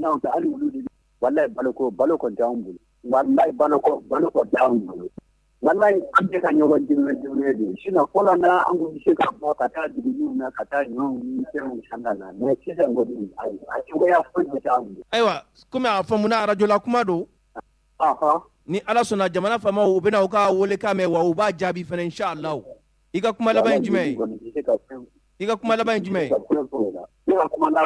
b'a ɲini Mali gouvernement fɛ anw minɛ ka anw yɛrɛ ka sabali Ala kɔsɔn baara min na jɛkulu tɛ sira ye jɛkulu kɔni kɛra anw ye o de bɛ ne bolo. Ayiwa, faamuna. I ni ce. Ko faw ka na Mali kɔnɔ ni Mali kɔ ka faw ka na, ko n'aw ma na n ka arajo tɛ kuma bi n'aw ma na. Lamɛnbaaw, an bɛ Ala deli nin gɛlɛya minnu bɛ yen bi, Ala ka jisuma bɔ a kan, Ala ka lafiya ani hakilisigi sabati Mali sigidugu kelen kelen bɛɛ lajɛlen na. O kɔfɛ jɛkulu min bɛ yen n'u b'a wele k'a fɔ initiative Mali sanuko, olu ye wulikajɔ kɛ, wulikajɔ ninnu fanga ka bon kosɛbɛ, nka o ni minisiri min bɛ yen bi ni ale ka baara bɛnnen don sanuko ni an ka tajiko kibaruya ma, ni ale ye ɲɔgɔn ye. O kɔnɔna na u ka ɲɛmaa min bɛ yen n'o ye Sori Ibrahima Traoré, ale ye kunnafoni dɔw di, u ka hakilina ye mun ye Mali sanuko kan. Ministre la président yɛrɛ da n'o ye Sori ye, an ka jɛ ka dɔɔni lamɛn o la. Initiative Mali sanuko ye n'o ye Mali sanuko wulikajɔ jamakulu ye. Mali sanu baarakɛlaw bɛɛ faralen ɲɔgɔn kan, olu de ye ŋaniya se ka jira k'a fɔ an ka jamana bɛ gɛlɛya min kɔnɔ bi gɛlɛya min ni o sababu kɛra CEDEAO jamanaw ani kɔkan jamana wɛrɛw ka gɛrɛntɛsigi ye Mali kan o gɛrɛntɛsigi in fɛnɛ ni o sababuya tɛ foyi ye fo président Assimi Goïta ani Mali ɲɛmaw bɛɛ lajɛlen u ye yɛlɛma hɔrɔnya sira min ta n'o de ye k'a fɔ malidenw ka hɛrɛ n'u ka hakɛ o de bɛ fɔlɔ wa olu ka baara a bɛ kɛ ka ɲɛsin malidenw olu ka lawasa de ɲinini ma donc an y'a ye k'a fɔ o wulikajɔ in sababuya la anw man ka sigi anw minnu ye Mali dugu jukɔrɔ nafolo baarakɛlaw ye o tuma na anw y'a ye k'a fɔ anw fɛnɛ kan k'an bolo fara ɲɔgɔn kan k'a daminɛ Kayi fo Kidali Mali sanu baarakɛla bɛ yɔrɔ o yɔrɔ ka an boloma fara n'o kɛra sanu ye n'o kɛra wari ye an fɛnɛ kana an ŋaniya yira an ka ɲɛmaaw la nafa fila b'a la a nafa fɔlɔ bɛɛ bɛna dɔn jamana kɔnɔ ani jamana kɔ kan ko an ka jamana marabaaw bɛ taasira min kan o ye jamanadenw ka hakilina ye n'o ye yɛlɛma hɔrɔnya sira ye n'o ye ka ban jɔnya juru ma n'o ye ka malidenw ka hakɛ lapasali k'o de gɛlɛya ka tɛmɛ jamana kɔkan wɛrɛw ani tubabu jamana wɛrɛw olu ka nin sago n'u ka nin dungɔ ka tɛmɛ o kɛli kan an bɛna lasigiden kɛ damandugu bɛɛ lajɛlen na an bɛna lasigiden kɛ kominiw kɔnɔ an bɛna lasigiden kɛ sɛrikuluw kɔnɔ o lasigiden ninnu bɛ wele bila dama baarakɛlaw ni sanu baarakɛlaw ma sanu sanni feere kɛbagaw ani maa o maa ni sanu baarakɛlaw bɛ baara kɛ ɲɔgɔn fɛ ani sanu baara bɛ kɛ dugu minnu kɔnɔ n'olu ye wele bila olu ma u mana faranga min kɛ faranga in an ka ɲɛmaa minnu bɛ kominiw kɔnɔ ani an ka kɔmana minnu bɛ sɛrikuluw kɔnɔ olu bɛ k'a seere a bɛɛ bɛ sɛbɛn kayiw kɔnɔ ka seereyaw kɛ a la o bɛɛ mana fara ɲɔgɔn kan damanduguw la kominiw kɔnɔ sɛrikuluw la a bɛɛ bɛna jɛrɛ ɲɔgɔn kan février kalo tile 26 o tumana meeting belebeleba bɛ kɛ o senfɛ ka Mali sanu baarakɛlaw ka ŋaniya yira cɛmancɛ fanga o ɲɛmaw la ani sɔrɔ min kɛra ka dantigɛli kɛ bɛɛ lajɛlen jɛya kan. An labaw nin kun ye Sori Ibrahim Traoré ye Mali initiative Mali sanuko olu ka ɲɛmaa don o kɔfɛ minisiri min bɛ yen ni ale ka baara bɛnnen don sanuko ni tajiko kibaruyaw ma ani an ka kuranko ale fana dakuniya damananin fɔ ka da ni wulikajɔ ninnu kan min sɔrɔla a da an ka jɛ ka dɔɔni lamɛn o la. ko k'aw bɛ mun kɛ ni mɔgɔw y'a dɔn k'aw dɛmɛ a baara kɔnɔna la a bɛ ɲa a bɛ diya n ye nka ni mɔgɔw m'a dɔn Ala y'a dɔn ka ban aw ŋaniya ye mun ye o ŋaniya in dɔrɔn hali n'aw ye dɔrɔmɛ kelen de sɔrɔ ka di an ma Ala bɛ barika don dɔrɔmɛ kelen in na a bɛ Mali kungo dilan mɔgɔw ye irisi ci a tun kɛra u ɲɛna k'a filenkolon cira bibi in na bɛɛ tɛ ka siran irisi ɲɛ u ye mun kɛ baara u ye mun kɛ u sɛgɛnna de an fana b'o sɛgɛn in de kɔnɔla la bi dɔw y'u nin di jamanako la bi a fɔra dɔrɔn de ko an bɛna tɔɔrɔ dɔrɔn ko k'an kɔngɔ o y'u hakilinata ye mais monsieur le maire y'a fɔ cogoya min na Ala ye ni mun dan o balo b'a bolo koyi bibi in na an bɛ gɛlɛya mun kɔnɔ a y'a to an maliyɛnw an y'a dɔn k'a fɔ ko mɔgɔ si tɛ mɔgɔ bɔ nɔgɔ la mɔgɔ de b'i yɛrɛ bɔ nɔgɔ la an kungo tɛ mɔgɔ bolo an ka ko tɛ mɔgɔ bolo an ka ko bɛ Ala de bolo an jigi tɛ mɔgɔ kan wa an tɛ mɔgɔ ko la an bɛ jamana ko de la. Naumana nafatengaluna tu naumana namana adiyanabo o ayena tinya ka fo jamaye na ukana yamana adiyanabo jamana deuni mimbe tinya de fo nyetata nauma adiyanabo kuni be tinya fe arajo nyetakata ni yoje namana adiyanabo kuni be tinya fe arajo nyetakata ni yoje namana adiyanabo aunana arajo nyetagayo aunana jama bese wara nemana annamana adiyanabo. Kunnafoni sɛbɛn Soir de Bamako ye a yira k'a fɔ min ye laɲini kɛra laɲini min b'a to jamanakuntigi kɔrɔ Ibrahim Boubacar Keita a denkɛ Karim Keita sɛbɛnfura min tun dalen bɛ a kan n'u b'a wele faransikan na ko mandat d'arrêt international ka se ka o wuli o kɔfɛ min ye général Musa Jawara ye ale fana mi sagolen bɛ bi kiiri tigilamɔgɔw yɛrɛ bolo laɲini kɛra a bɛ se k'i yɛrɛ sɔrɔ cogoya min na u bɛ fɛn wele faransikan na mise en liberté provisoire a yɛrɛ la k'a fɔ Mali kiiritigɛlaw kɔni y'u jɔ k'a yira k'a fɔ kala ni fila si tɛ se ka sabati ka kɛɲɛ sa ni Mayimuna Dumiya ale ka fasiri ye a ko min ye kunnafonidila min tun bɛ yen n'u b'a wele k'a fɔ Birama Ture a bɛ san 6 bɔɲɔgɔnko bɔ bi ale kɔni turunnen bɛ maa si tɛ kibaruya dɔn a la nka siga kɔni tun kɛra sa k'a fɔ jamanakuntigi kɔrɔ denkɛ n'o ye Karim Keita ye ko ale nɔ bɛ nin baara in yɛrɛ la wa a tun yɛrɛ la k'a fɔ koyi min ye an ka cakɛbɔdaso min bɛ yen n'u b'a wele k'a fɔ sécurité d'état nin ma kofɔlen a taara bisimila ka waatinin kɛ yen kunnafoni sɛbɛn ka lakali la a ko nin kɔrɔfɔ ninnu kɔfɛ sa min ye an ka kiiri tigilamɔgɔ u nana nin baara ninnu don ka sɛbɛnfura dɔw bɔ u bɛ fɛn wele faransikan na ko mandat d'arrêt international janko Karim Keita ma kɛ diɲɛ yɔrɔ yɔrɔ la a ka se ka minɛ ka na di kiiri tigilamɔgɔw ma u ka a lamɛn kunnafoni sɛbɛn ka lakali la a ko min ye Karim Keita yɛrɛ ye ale ka soldats ka fara général Musa Jawara yɛrɛ kan olu ka soldats olu tun ye laɲini kɛ nin baara minnu tun nun donna ka se ka baara in yɛrɛ ɲɔngiri janko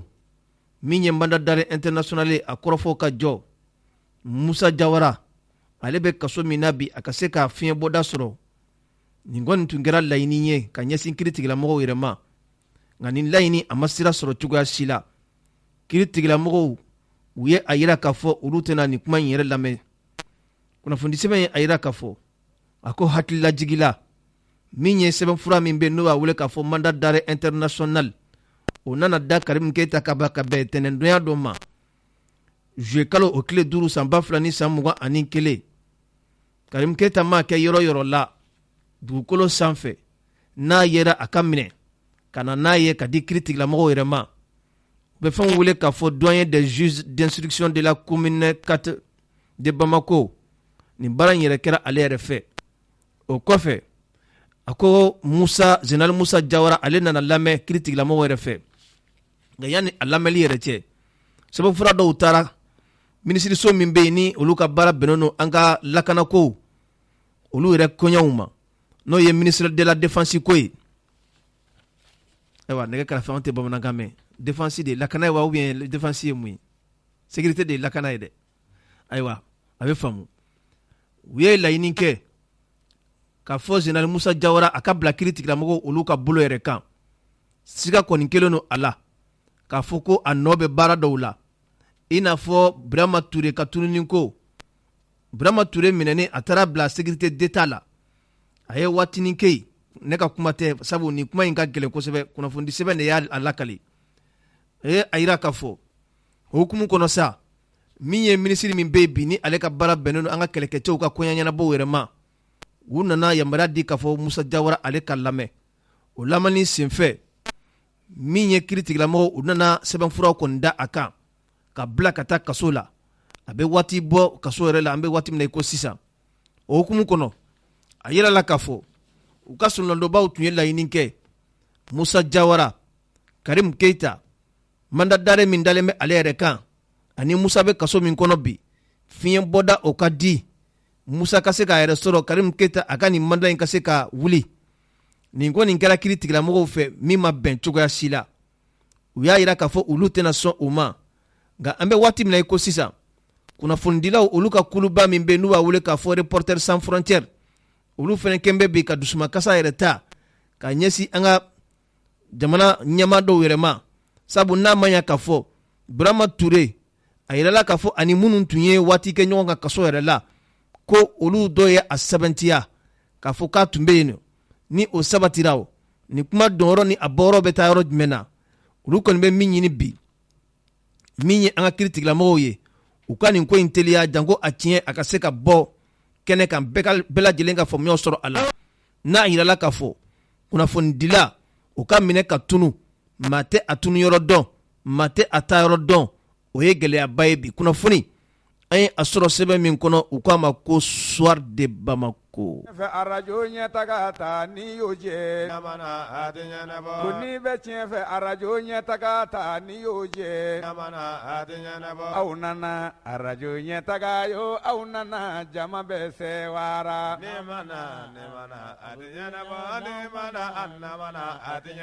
aw nana arajo ɲɛtaga nana aw nalen jama bɛ sɛwara ko aw nana ɲɛtaga yo aw nale jama bɛ sɛwara nɛgɛ kɛrɛfɛ an bɛ taa jamana kɔkan na a yirala k'a fɔ min ye faransiskaw ka jamana ɲɛmaa ye Emmanuel Macron a ye a da kɔni bɔ saki kɔnɔ k'a yira Faransi ka denw na k'a fɔ ale kɔni bɛna kɛ cɛbɔ ye kalata nata yɛrɛ la. Kunnafoni sɛbɛn ka lakali la a ko nin ko in kɔni bɛ yɔrɔ min na a kumaw kɔni cayalen bɛ sabu Emmanuel Macron ale ka nin waati laban ninnu fanga baarali la a yirala k'a fɔ gɛlɛyaw caman nana sɔrɔ fanga yɛrɛ tacogo yɛrɛ la wa a yirala k'a fɔ siga kɔni t'a la fiyewu. Emmanuel Macron a bɛna wulikajɔba dɔ labɛn u bɛ fɛn wele faransikan na ko meeting de campagne o bɛna kɛ ka bɛn ni sibiri nata ye février kalo tile 12 san 2022 ka perepelatigiw bɛɛ lajɛlen di a bɛna baaraw kɛ kɛcogo minnu na don n'a nataw la yanni kalataw baaraw ni ɲɔgɔn cɛ la. Kunnafoni sɛbɛn a yira k'a fɔ nin kɔni bɛ sɔn ka kɛ gɛlɛyaba ye Emmanuel Macron ma sabu maaw bɛ ka fɛn caman yɛrɛ fɔ bi ka ɲɛsin ale yɛrɛ ma a ka fanga yɛrɛ taabolo o kɔni o kɛlen don dusumakasa ye faransikan den dɔw yɛrɛ fɛ. O kɔfɛ hali min ye k'a fɔ kanako nasiraw ye ni o ye kɛnɛya ye bana min binnen bɛ duniya kɔnɔ bi ni o ye coronavirus ye olu kɛcogow kɛra a bolo cogoya min na ninnu bɛɛ kɛlen don gɛlɛyaba ye bi. Kunnafoni an y'a sɔrɔ sɛbɛn min kɔnɔ u k'a ma ko Soir de Bamako kelen ye a yira k'a fɔ min ye Burkinakaw yɛrɛ fɛ yen. Burkina fanga ɲamakɔrɔ n'o ye Blaise Compaoré a yirala k'a fɔ ka kɛɲɛ ni Thomas Sankara ale ka fagaliko ye o kiriw baaraw bɛɛ lajɛlen nana bɔ ka bin. Kunnafoni sɛbɛn ka lakali la a ko nin kuri in yɛrɛ kɔrɔfɔ senfɛ a yirala k'a fɔ siga tun kɛra Blaise Compaoré la min ye Thomas Sankara ye ko ale kɔni kɛra a sababu ye k'a bɔnɛ a nin na. U ka kiiritigɛso min bɛ ni o ye ka finitigilakaw ka kiiritigɛso ye u nana baaraw kɔni sigi sen kan nka kumalacɛ yɛrɛ la a yirala k'a fɔ san 30 kaso de dira Blaise Compaoré ma a ka minɛ ka datugu min ye juge min yɛrɛ ye nin baara in yɛrɛ kɛ a ye a yira k'a fɔ tiɲɛ don Blaise Compaoré an bɛ waati min na ko sisan a yɛrɛ tɛ jamana yɛrɛ kɔnɔna na nka o n'a ta bɛ kiiriw kɔni baaraw kɔni sigira sen kan nka don n'a nataw yɛrɛ la sa baaraw bɛɛ lajɛlen olu bɛna kɛ fɛn ye fɛn min ni jamana kɔnɔdenw bɛ se ka faamuyaw sɔrɔ a la cogoya min na. Kunnafoni an ye a sɔrɔ sɛbɛn min kɔnɔ u k'a ma ko Soir de Bamako. Kulubali i ka teli bi dɛ yanni min n bɛ taa agence Koba voyage la. Koba voyage wa awɔ o tuma